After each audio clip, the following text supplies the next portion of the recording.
Well, it's go time. I'm letting the truck heat up, and I'm totally freaking out. You know how they say hello to my little friend? Well, say goodbye to my little friend.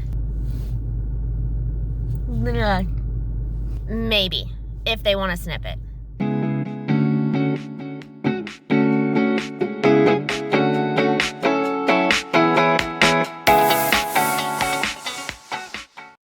Okay, I just pulled up to my facial plastic surgeon ENT guy. I'm reading the sign. Right before I left, I was totally freaking out, like really, really nervous. But now that I'm here, I feel very excited. I feel ready for this. I want to get the show on the road. I just want to know what they're going to say. And if the procedure is going to be done, I want to get it done because I want to get on the road to like, what is my future going to be like? I want to get on the road to less tension if that is the road that I'm about to embark on. So like, let's go. I don't even want to talk to you guys anymore. I'm leaving. Bye.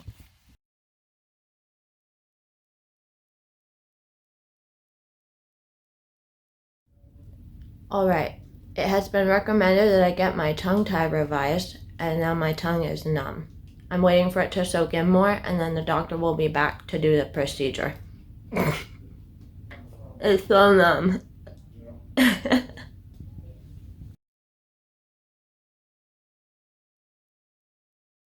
Hey friends, I just got home from my tongue tie evaluation, and you can tell from my talking, also my revision.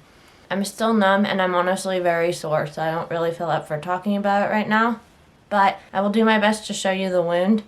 I'm very surprised at how extensive the wound is. It actually goes way closer to the tip of my tongue than I thought my tongue tie went, but he said I had a very tight tie. I'll give you more later, but here is the immediately after the procedure video, picture, shot. I'm gonna face you this way so I can do my light.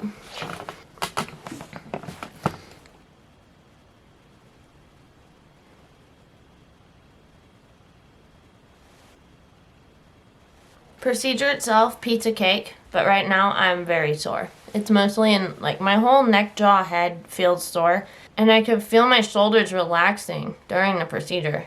It was wild. I can't wait to tell you about it, but right now I need to just stop talking because this is sore, and I don't want to accidentally bite my tongue. Okay, bye.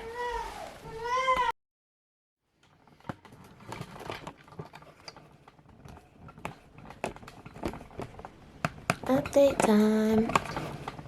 I am so happy to be filming this part of the video, guys. The hard part is over. I'm healed enough that I'm talking almost normally. I probably seem pretty normal to you. To me, my tongue is freaking wild. It's like, when I try to talk, it used to be like, now it's like, so I'm experiencing increased mobility in my tongue. And a little bit of lispy stuff because I'm still a little bit sore. I'm still not quite used to the way that it moves, but I'm feeling pretty good. Let's talk about my tongue tie procedure.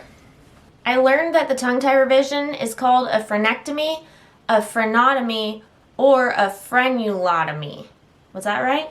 Frenulectomy. So it has a few names. When I went into my evaluation, obviously he did observing. We talked about my symptoms, the procedure, the recovery time, what kinds of changes I might expect to improve, and we talked about the choice between doing a laser or doing scissors. I heard that in some offices, a scalpel is also a choice. The ENT said that my tongue tie is strong, my teeth are perfect, and we both decided that the scissors were probably the best option for me. The choice between the instruments is highly personal. For my daughters, I chose the laser, but for me, I chose the scissors, and that was partially based on the doctor and the doctor's recommendation, but it was also partially based on the fact that they're infants, the fact that I'm an adult, and like other factors that came up with the doctor. It's not a one-size-fits-all answer. Even with the same person making the decision, with a different doctor and a different patient, I made a different choice. There are pros and cons. You have to talk with your dentist or your ENT, whoever's doing the procedure, to see what's best for you. Shh. Let me silence this.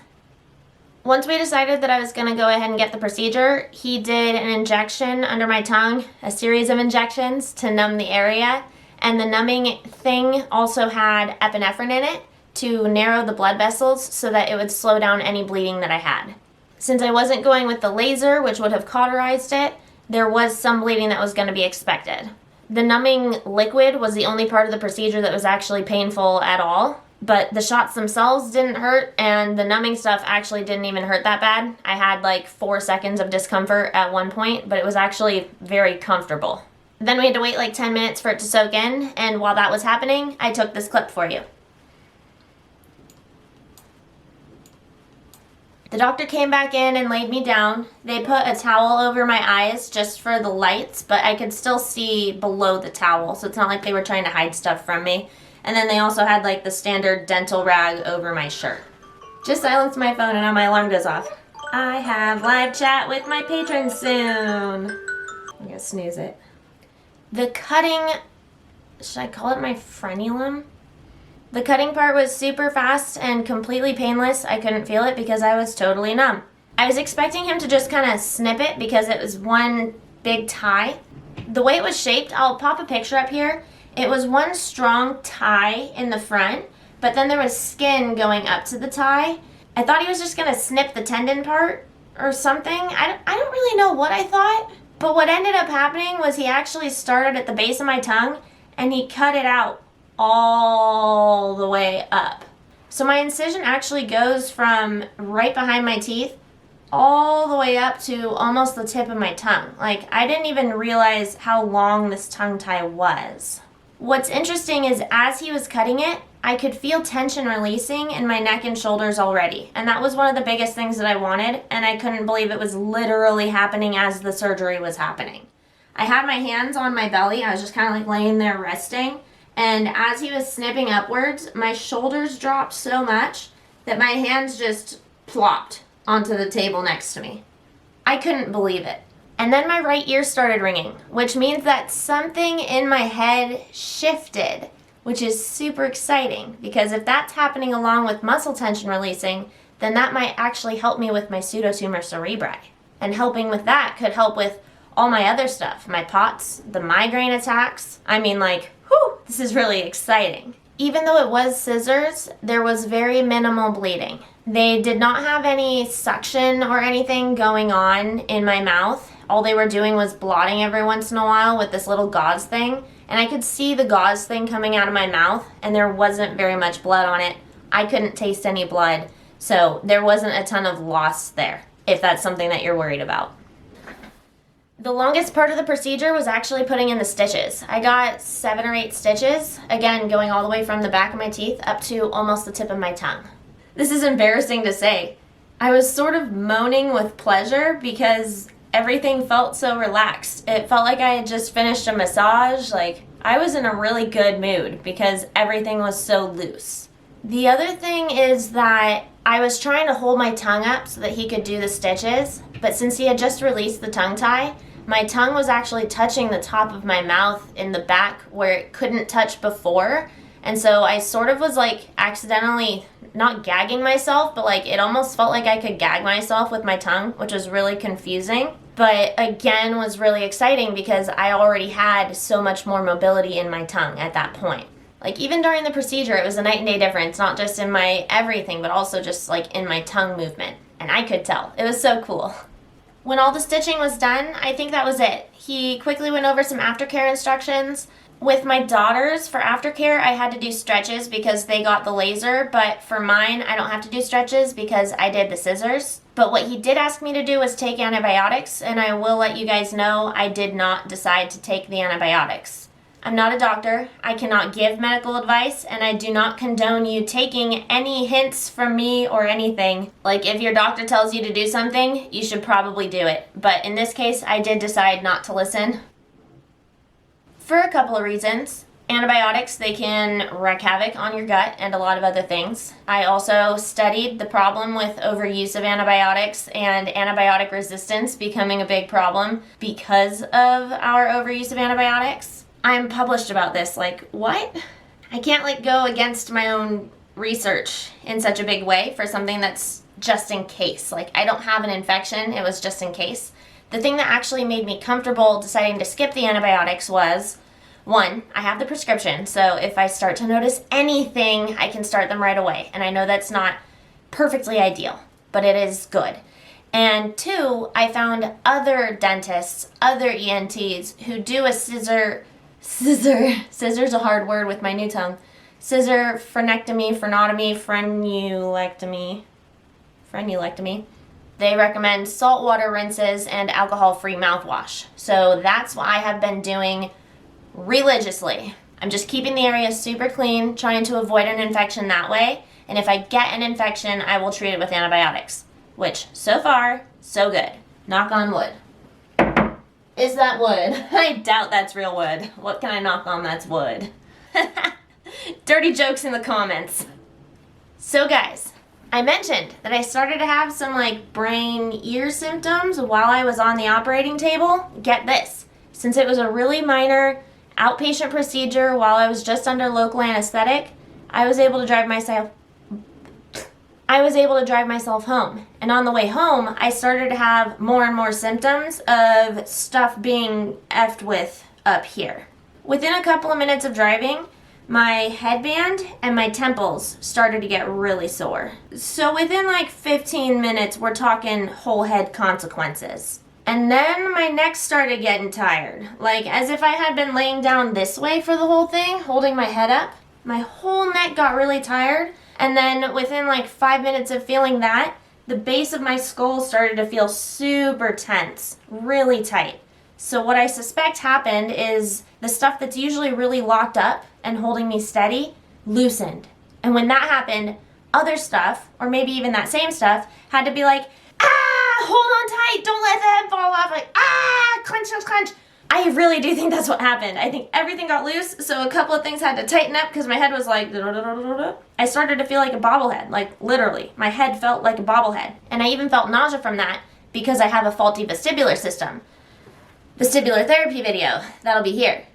An hour after the procedure, my entire lower jaw up to the front of my chin and underneath my chin, super sore. Again, like a workout. Like I got braces or something, but like in a different place. Super sore. The pain in my jaw joint, in my temples, the headband area, and even inside my ears all started to increase a lot. And even though I felt like a bobblehead, I had a ton of tension back here. Buddy did give me a migraine alert, so I was headed into a migraine attack. I'm not surprised that I went into a migraine attack because I messed with the muscles, so that's bound to trigger some things. But also, I get migraines when I come down from stress. Some people, stress gives them a migraine.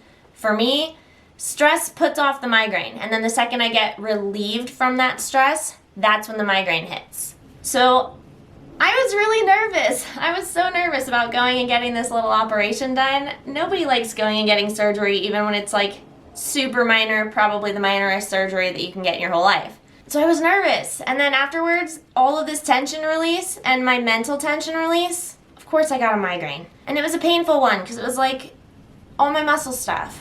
So I do truly feel like most of the pain that I felt that night was from just the migraine attack because my tongue itself actually wasn't too sore. It was sore enough that I didn't want to talk a lot. I didn't want to eat a lot. I lived off of Huel, let me tell you. Not that I don't already pretty much live off of Huel, but I lived off of Huel, meal replacement drink, because I didn't want to chew. And I can't tell you how much of that is due to the other consequences and how much of that was just the tongue. But I didn't feel like a lot of it was the tongue. By the next day, the only thing that was going on was that I had that moderately sore tongue. This was done by an ENT who's also a facial plastic surgeon, and he did not recommend that I pick up any prescription painkillers or anything like that. This is not something that needs the heavy stuff, but he said that if I did have pain, I could try stuff like ibuprofen or Tylenol. You guys know that I tend to do things really naturally, so I wasn't going to take something like that. If anything, I would have just had ginger, but I didn't really feel like I needed any pain relief, so I didn't take anything for it. It really was not too big of a deal, other than the fact that it sprained on that like really, really big migraine. My speech was affected for a couple of days, 2 days. Yesterday it was pretty close to normal. Today I'm edging on normal, but today it feels different. And the only other thing that's been sort of annoying is I have to be really careful with foods. If they're too hot, then they can dissolve my stitches, so I have to watch the temperature. And I also can't have food going like under my tongue yet and that kind of thing. My tongue doesn't really have the flexibility right now while everything is healing up to like move stuff a lot. Like I'm still being really cautious with how much I move it because it's sore, but I can tell that I've just really figured out how to cope with it well. I can tell that when I eat and when I talk, there are certain things that I'm doing differently in order to avoid feeling any pain or feeling any stretching in the incision site. But overall, it hasn't been bothering me. Today, I've barely noticed that it existed, and today is my 4th day. So I've got to say, overall, definitely worth it to me. I hope that I continue to see improvement, and I hope that I feel improvement in all of this in the long term. I do certainly feel it in my neck and shoulders, like that I'm a lot looser. And I can tell that my tongue is moving a lot better. So I'm really anxious to see how it heals up and see what the actual final product will be. One thing that's really weird about tongues that I didn't appreciate until I was older is that they have so many nerve endings. You can really tell a lot of fine details from your tongue. So I don't know if you guys have ever done the 2 pencil test, but if you take 2 pens, let me see. Oops, my hands are so bad I just drop everything.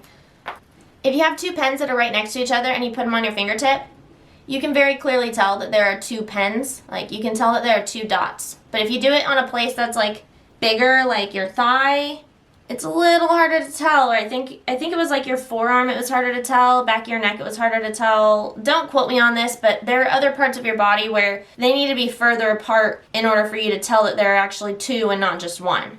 So your tongue has like tons of nerve endings, not just for moving, but also for feeling. So one thing that has been kind of interesting through the healing process is that the line of stitches that I have up under my tongue literally feels like a zipper on my tongue. It's not a general soreness on my tongue. It's literally, I can feel this zipper. It's a very obvious seam sensation that is stretching when I move it to places where it doesn't want to go. It's cool. It's cool.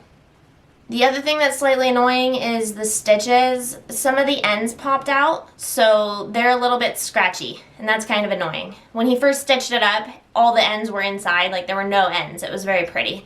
But now it's kind of like nasty. It's turning yellow because it's healing, like the new skin is growing and stuff, so it's gotten a little bit worse before it's gotten better. But all in all, really easy recovery, and I'm pretty excited so far. If I remember, I will take another picture in like a week or however long I have before this video goes live, and I'll put it right here so that you can see an actual after photo, maybe like a little bit more healed. Yay! If I don't have a picture, I'll put a picture of my dog or my baby so that you have a picture here. We'll see where it goes from here, but that's everything I've got to tell you, or at least everything that I can remember to tell you. If you have any questions that I didn't answer, please do drop them in the comments. I will do my best to get to them. And other than that, guys, just have an awesome weekend. I'll see you guys next week.